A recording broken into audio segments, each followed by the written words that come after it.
determined from a young age, independent, elite executive national sales director emeritus Ann Newbury pursued careers as a teacher and a community volunteer. It was a cousin who casually mentioned the Mary Kay opportunity, and Ann got started immediately. The extra money and flexibility were her initial motivators, but soon, helping others achieve their dreams became her true passion. That fervor led Ann to break company records and earn more than $11 million in NSD commissions. Her 37-year journey saw many incredible milestones. She is one of only 2 national sales directors to have earned $1 million in NSD commissions in a single seminar year. In 2005 and 2006, she was the #1 national sales director, and she still holds the record for having the most offspring NSDs from her area, with 16 total. Ann also holds the record for most commissions earned in international markets through the 12 countries she's helped to pioneer. She is a giant in Mary Kay. Ann welcomed me to her new home, a fabulous setting where she shared a piece of her story, her life, and legacy with me. Thanks for coming by today, Tracy. It's a privilege to have you. You're my first guest. We've only been moved in for 2 weeks now. She is frugal through and through, even still, while receiving more than $500,000 in annual family security payments. Ann is relaxed in her new home in Texas, finally free from the cumbersome taxes that accompanied her dream home in California. Oh, and I love your necklace. It's so beautiful. Thank you. It's a treasure. Mary Kay gave it to me herself. Really? Yeah, about 35 years ago. I was having dinner with her and her husband, Mel, in Toronto. We had just opened a Canadian office, and it was a quiet dinner, and I was just raving about her name. And she said, oh, this is my Thursday gift. You know, ever since we married on a Thursday. And every week, Mel comes home with something for me every Thursday, and I'm just used to it. And I said, well, he really did you proud this time. And the next morning, I stayed over. I stayed over, and they left. And next morning, my doorbell rang. It was still dark in the hotel. And I went to open the door, and no one was there. And there was this little package on the floor. It was her Thursday gift with a note saying, "We love you so much." Well, let me tell you, I felt more privileged than you'll ever know. So I love it, needless to say. It's gorgeous. Yeah. Oh, she has so many great stories. Her memories are priceless. And now, with a cup of coffee in hand, we were ready to sit down and start our conversation about how she created her legacy of leadership. First and foremost, of course, I would just love to get to know you better. Who I am now is probably not who I was 44 years ago, but as a young mother of 2 at the time and taking a try at Mary Kay, the same reason everybody else does. It was for money, and didn't know much about the company, or certainly not the lady.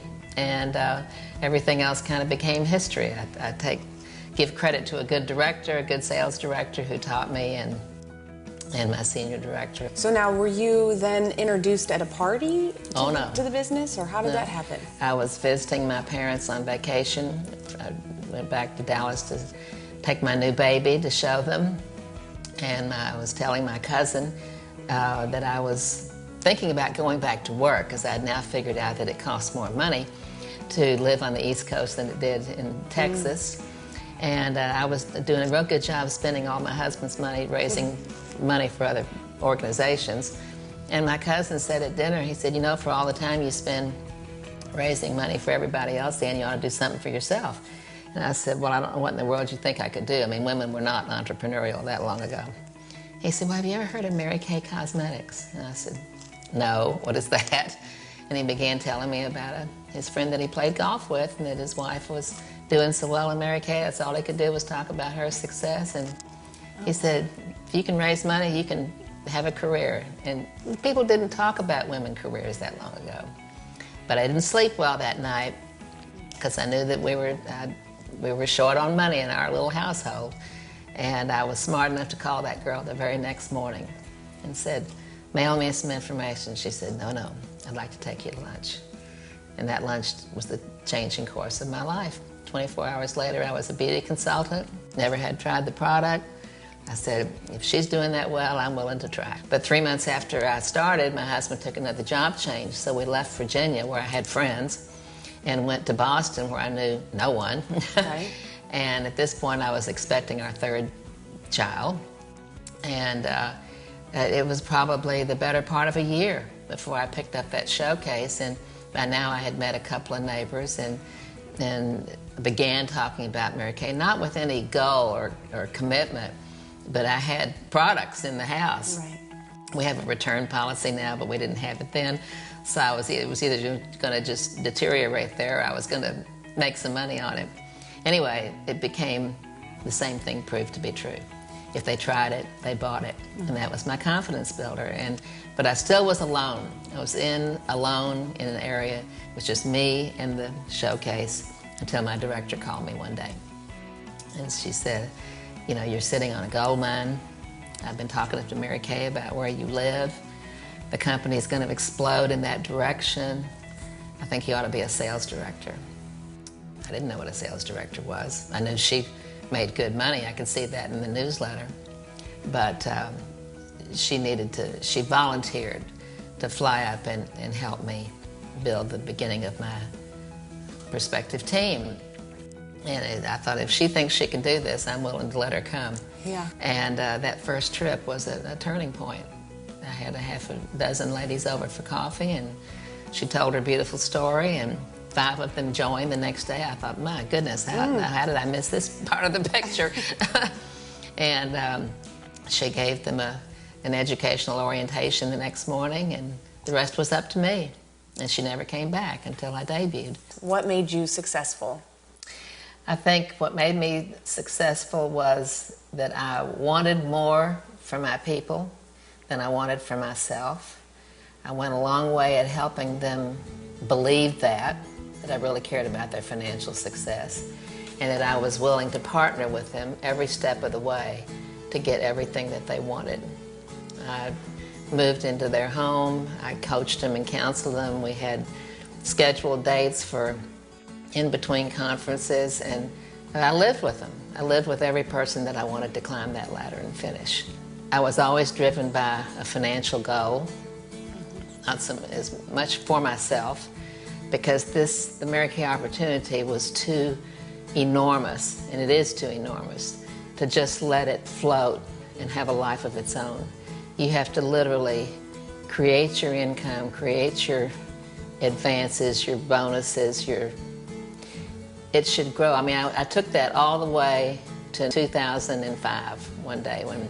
So you were strategic with extremely strategic. I knew how much that I needed and wanted to make. I was building for a long-term future, and you just can't take these things for granted. Life runs away faster than you realize.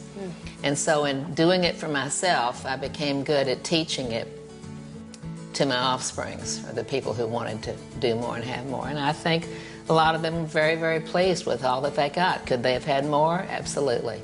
Rome wasn't built in a day. So for people to take this position for granted and believe that just because you have a title that somehow you're going to arrive with all this money one day is a joke. It has to be planned for, it has to be executed, and just like a director reaching for the top 10 or the queen's spot, she knows exactly how many stars she needs and exactly how many red jackets, and she has to be out there drilling those guest nights and helping the units bring in new people. It's what the National is supposed to do. It's what the National is supposed to do for her own area. You never stop doing any part of the job. I remember Mary Kay at a national meeting many, many years ago. She kind of looked around the room and just casually said, some of these girls aren't working hard enough. And I said, well, maybe they don't want to, Mary Kay. And she said, that really wasn't their option when they took this position. Wow. She said, as far as I'm concerned, if I'm on the job every day, meeting people and seeing people and talking about this terrific company, they should be doing the same thing. The day we start worrying about how many resorts we can visit and how many massages we can have and how much time off we can have is the day that you're not going to wake up and have all that you're supposed to have at retirement. There's plenty of time for all that when you retire.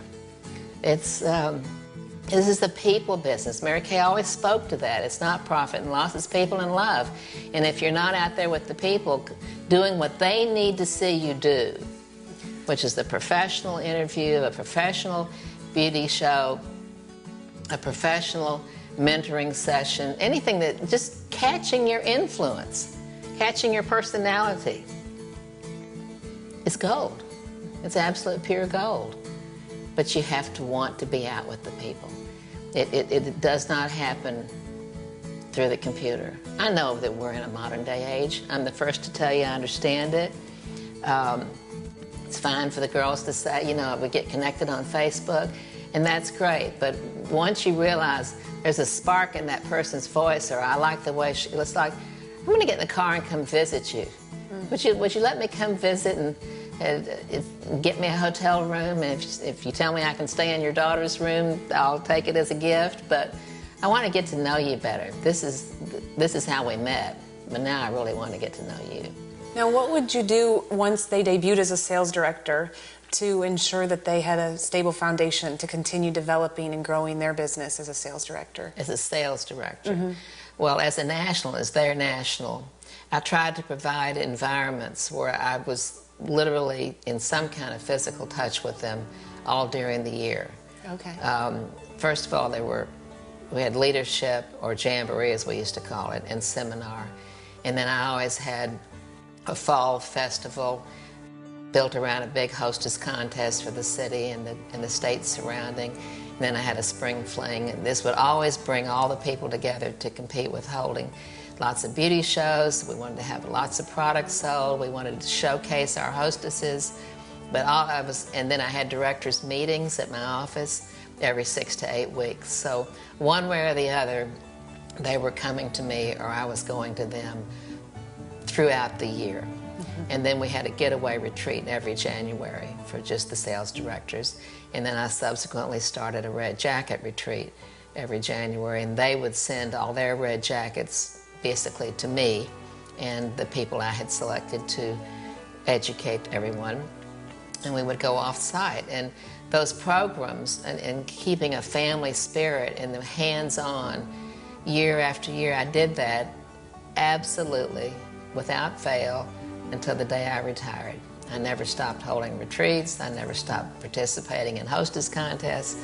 Anything to showcase the career path to new people, to established people, and to also be able to be in their city and see how they functioned in their homes with their people, so that I could check them up from the neck up the way Mary Kay and Helen used to do for me. Yeah, inspecting what you expect. Inspecting what I expected, that's right.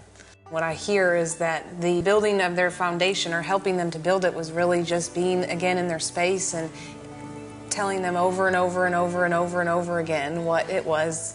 Because I could accomplish more in 72 hours in their home, in their city, than all the phone calls in the world from me. I was in my house and they were clear across the country in theirs. You have to see people, you have to interact with them, you have to have them open up and be able to feel free to talk to you. I'm a good confidant, and people could trust me. And if they said something to me, they knew it would be held in confidence. And so that kind of interest in them, I think, went a long way to build a trusting relationship where they knew I just didn't want them to just graduate because I was going to benefit, but rather that I truly cared how it was going to benefit their family. Yeah. Anne, I can't tell you what an honor it is for me to present you with this giant Diamond B pin, because you are and always will remain a giant in Mary Kay. Don't you agree? Tell me about a challenge that you had to overcome. Well, there was always plenty of those along the way, not only when you have children, but aging parents and all those other things. But you know, Mary Kay always taught us that you just don't share your problems. She humorously used to say, half the people are going to spend all their time sympathizing with you, and the other half are going to be glad you got coming to you what they thought you ought to have. So she said, don't share your problems. Deal with your own circumstances, but don't impose your trials and tribulations on your people. That's not what the role called for. And we always, and we dealt seriously with deadlines. If someone was planning on debuting at either level, sales director or national, I mean, it was my job to help see that we stayed on target and finish the task. You had to always finish the task. I remember being at dinner one night, and a director in qualification called me from Canada. She said, well, I hate to ruin your day, but I'm just going to tell you we're not going to finish. I said, excuse me? She said, well, there's just no way. There's just no way. We're coming up short. We're not going to finish. And I said, then I will be there, and we will get this done. And I literally hung up the phone, booked a flight, changed my schedule the next day, and I went straight to her city. And I stayed there until we finished what had to be done. All of my offsprings debuted on time. Putting people back through a loop for a second and third time wasn't going to make them stronger, wasn't going to make them better, wasn't going to change anything except make them feel beat up. So we got jobs finished. And then it was time to tour her home and see her treasures. This is my intimate little office, Tracy. I spend my morning hours in here. I haven't finished hanging everything yet, but this is a painting of the home that we had in Boston where I built my Mary Kay business. It was pre-revolutionary, 1756, and the carriage house on the right was my office. And I literally built my whole business there. It seated 40 people. So I had all the educational sessions and whatever, and got to the point that people could come to the town of Reading, Massachusetts, and the local police would say, oh, you're looking for the Mary Kay lady? Go to the top of the hill and turn right and find the pink house. Now, did you paint it pink on purpose? I did not. I found it that way, and I simply fell in love with it, but the pink had no connotation whatsoever, because at that time, I had only been in Mary Kay 3 or 4 months, and I didn't even know they considered pink the signature color. Wow. We weren't even talking pink then. It was meant to be. It was a happening. It was an absolute accident looking for a place to happen. And my desk has put some treasures out to share with you. These are doilies. Oh, okay. Mary Kay, she used to love to come to Boston, and she would call me before she would come and say, if I come a day early, can I come out to the house and would you cook me a lobster, which was her favorite food. And one time she came and she said, my friend crocheted all of these for me, and they are meant, she said, crocheted, huh? Yes, they are. And her friend, if you read her book, this was the lady when Mary Kay was with Stanley Home Products, that she desperately wanted to go to the convention in Dallas, and she lived in Houston, and she had no money to go. And she asked her friend, would you loan me the $25 to make this trip, because I feel like I have to go learn everything. And she said, well, I'll give you the $25, but they really should be to buy shoes for your children. Oh, wow. And she said, and years later, she gave me these hand-crocheted doilies, and I thought, since you live in an antique house, these should go on all the tabletops that you have. And so when I was in that house, I obviously had them out, but they continue to be a treasure. They're just gorgeous. Because she wanted me to have them. What about this doll? Isn't she precious? Oh, I love it. She made that. Well, Mary Kay did? No, she didn't make the doll. Oh, okay. Pope McDonald, who was her vice president of sales, bought it at a toy store one day, I guess. He saw it in the store window and said, who does this remind you of? Because I used to wear my hair like that, believe it or not. And she said, it looks like Anne. She said, that's what I thought. And she said, let me have it. And she took it home and brought it back and had put this little crocheted crown on the top and made this little banner that said top unit. And she brought it to Boston and gave it to me and said, this is what we expect of you this year. Oh, wow. And I said, oh my goodness, it was, I was only a 2-year-old director, so it was a pretty heavy duty call. In some ways, I probably let her down. I never did make top unit, but I did become a national in 5 years, so I paid her back in a different way. Yes. It plays deep in the heart of Texas. She wanted me to always have Texas in my heart. That's so great. That's precious. So, and then I see, of course, your plaque. Was that the last plaque? Yes, that was my retirement, Leadership 07. And it talks about the culminations of my earnings during my active years, which, of course, was an achievement. And I'll tell you the story about my last year in a minute. But what I really like people to realize, it's not just what you earn while you're active, but because of Mary Kay's family security program, I'm in the process of earning another $9 million on top of that. So when it's all said and done, it'll have approached $20 million. That's incredible. To say that you start in this type of career path and be able to accumulate that kind of wealth, and so the goal is to protect it too. But I speak to it often because I want people to realize what they have to shoot for at the national level, and why they need to keep working so diligently to make it that valuable to you, so it'll pay you that kind of money. Yeah. My globe over here was a gift from my friends in Canada. The last year that I was active, they had it engraved to say, from your friends in Canada to the #1 national sales director in the world. Oh, I love it. And that's what It's a gorgeous globe, too. Isn't it beautiful? It's all mother of pearl. Mother of pearl, yeah, the color. It was just, I treasure it very, very much. And it's a cool gift. A record of our accomplishment. It's all a credit to my area. It's Yeah. not just me, it's my area. And then I have a beautiful curio cabinet there. It's full of more Mary Kay treasures, gifts from you have around a the lot. world, and Most definitely. things from So Mary great Kay. that you've kept all of that. I won't give up Part any of of it. it, No, yeah. no.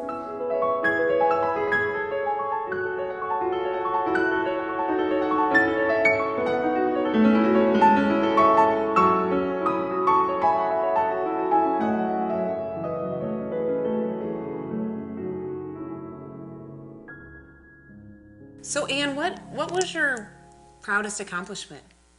Oh, goodness. Well, there has to be several in the pipeline, but I guess it was my last year before I retired. I was visiting in the office one day, and Tom Wiley asked me to stop by. And it's not like him to ask a national about a goal, but for some reason he said, "What's it going to be this year? What are you planning on doing?" And I said, "Well, no one has ever set a record for earning $1 million in a year, and I think that our area can do that."